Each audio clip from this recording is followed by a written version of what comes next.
Jadi beliau itu memang mengajarkan saya, walaupun beliau berbeda agama, yang luar biasa ibu saya, begitu tahu saya dihitan dan masuk Islam, ibu saya itu pagi-pagi di Samarinda itu bangunin saya. Kamu kan katanya muslim, dia bangunin pagi-pagi itu jam 3. Iya, udah sahur tuh katanya. Ngantuk mah, saya bilang gitu. Jangan, katanya harus jadi Islam yang baik. Walaupun ibu saya itu seorang Kristen. Jadi terus saya bilang nggak mau. Terus ibu saya nyaut lagi, mama beli penggorengannya sudah yang baru, jadi pisah, masaknya sudah pisah. Langsung saya lompat. Saya bilang, Masya Allah, ibu saya aja mendukung saya begitu. Akhirnya saya turun, saya ke bawah, saya makan. Ibu saya sudah penggorengan pisah, dia tunjukin ini penggorengan yang mama beli baru dan nggak ada minyak babinya atau apa. Jadi di situ saya berasa, wah luar biasa, ini ibu saya sangat toleran. Terus dalam menjalani puasa pertama, itu jam 3 siang saya sudah kehausan. Dulu di Samarinda itu Pak, kita punya rumah atapnya seng aja Pak. Kalau siang tuh panas seng itu, nggak ada plafonnya kita Pak. Nah jadi ada di kamar ibu bapak saya AC itu mesti AC window Pak. Jadi udah kata ibu saya, jangan dibatalin. Kamu nanti kalau beduk batalin. Sekarang kamu tidur dulu di kamar mama katanya. Jadi saya tidurlah di kamar mama. Jam 6 saya dibangunin. Udah beduk itu katanya, udah azan katanya. Dia bilang, itu mama udah bikinin es bolewa dan mama beliin korma tuh di pasar pagi. Waktu itu di Samarinda namanya pasar pagi itu. Dia bilang, waduh, saya bilang luar biasa ibu saya itu. Jadi ibu saya itu sangat toleran. Dan bahkan ayah saya setelah tahu, ayah saya dosen. Dia diam saja, dia tidak banyak ngomong. Kalau dia marah berarti dia nggak setuju. Dia nggak banyak ngomong, saya menganggap dia setuju karena pasti ibu saya udah cerita. Satu hari saya diajak pergi haji oleh guru saya, yaitu Pak Mutarsum. Dia ketua HSBI, Himpunan Seni Budaya Islam. Dia bilang, Cuk, kita naik haji yuk, katanya. Ayo, ada duitnya nggak ente, katanya. Dia waktu itu pakai itu bahasa Betawi. Saya bilang nggak ada duit. Coba gue minta sama bapak gue. Nah, kita berdua mau naik haji ceritanya waktu itu. Nah, waktu itu haji kalau nggak salah 5 juta per orang waktu itu. Enggak 5 juta, 3 juta ONH plus. ONH plusnya 5 juta. Saya ambil ONH plus saja waktu itu. Nah, saya berdua itu, saya ngomong sama bapak saya. Saya datang ke ruangan kantor bapak saya lihat nih, anginnya lagi bagus nggak nih, bapak saya lagi marah-marah nggak? Oh enggak. Saya datang, saya bilang, Pak, saya mau ngomong, kita nggak manggil ayah, manggil papa waktu itu. Kenapa? Dia bilang, Papa udah tahu belum saya masuk Islam? Udah, mama sudah cerita katanya. Menurut papa bagaimana? Ya bagus, kalau kamu sudah masuk Islam, jadi Islam yang benar, katanya gitu. Jangan lupa sholat, jalankan. Iya Pak, cuman sekarang ini saya walaupun baru belajar, belum bisa. Saya kepengen berangkat haji. Terus kaget, gimana bisa kamu belum bisa? Ayat-ayatnya, justru saya bawa guru saya Pak, pembimbing. Oh, terus berapa lama? 40 hari dia kira-kira ke sana. Terus apa yang Papa bisa bantu? Dia tanya. Iya Pak, minta duitnya aja Pak. Saya bilang, berapa duit? Saya bilang, ya bawa 5 juta. Saya bilang gitu.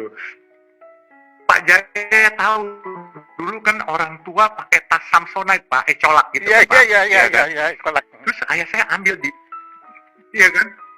Pas itu, terus dia ambil, dia bukain cek Pak. Dia bukain cek, saya pikir dia kasih saya 5 juta atau 10 juta aja udah alhamdulillah Pak. Itu ceknya saya masih ingat Pak, cek Bank Bumi Daya itu. Ya kan? Ya kan saya dikasih. Waktu saya terima saya kaget Pak, 25 juta. Saya bilang, Pak, ini kebanyakan. Nggak apa-apa, kamu kan berdua, nanti kalau kamu daripada susah di sana, jadi kamu buat pegangan aja. Ini jadi nanti dipulangin lagi. Nggak usah, katanya. Kamu pakai, yang penting. Jangan sampai kamu susah di sana. Ya, yang penting pulang kamu jadi anak baik, katanya. Karena memang dulu ini saya nakal, Pak. Suka tawuran, suka apa. Jadi orang tua saya tuh begitu tahu saya beragama, langsung mau saya jadi orang baik gitu. Makanya dikasih 25 juta. Alhamdulillah Pak, duit 25 juta itu selain buat kita berdua di sana, kita bisa banyak bantu orang banyak Pak. Segitu banyak saudara-saudara kita jemaah haji yang dari Indonesia, ada yang susah apa, saya banyak kan beliin air Pak. Karena itu di sana panasnya 54 derajat. Jadi kalau kita lagi tawaf atau apa tuh kegiatan ritual ibadah tuh panasnya terik, saya suka guyur air kepala saya. Begitu air diguyur Pak, 5 menit kering Pak, 5 menit kering. Jadi makanya saya banyak bantuin kasih air. Jadi sedekahnya waktu itu air, dan terus akhirnya saya beli beberapa souvenir buat orang tua saya juga. Nah, akhirnya singkat kata mereka menghargai. Bahkan kalau ada pertemuan ritual keluarga, itu saudara-saudara saya, baik orang tua saya selalu bilang, jangan makan yang itu ada minyak babinya. Selalu diunjukin, yang ini sudah saya pesenin buat kamu Yusuf. Jadi saking tolerannya, dan sehingga saya juga perlu kasih tahu Pak, saya ini punya mantu, satu mantu saya dari Nusantara, yaitu orang Lahat asli. Yang kedua dari mancanegara, orang Irak asli Pak. Irak. Jadi saya ini luar biasa dikasih itu luar biasa. Dan mungkin Pak Jaya ini tadi seperti Pak Jaya bilang, saya dipercaya sebagai pengurus besar, ketua PBNU, salah seorang itu sebenarnya semua rezeki anak soleh. Saya juga nggak tahu Pak, Bapak percaya atau tidak, teman-teman percaya atau tidak, saya ini anak yang tidak sekolah tinggi.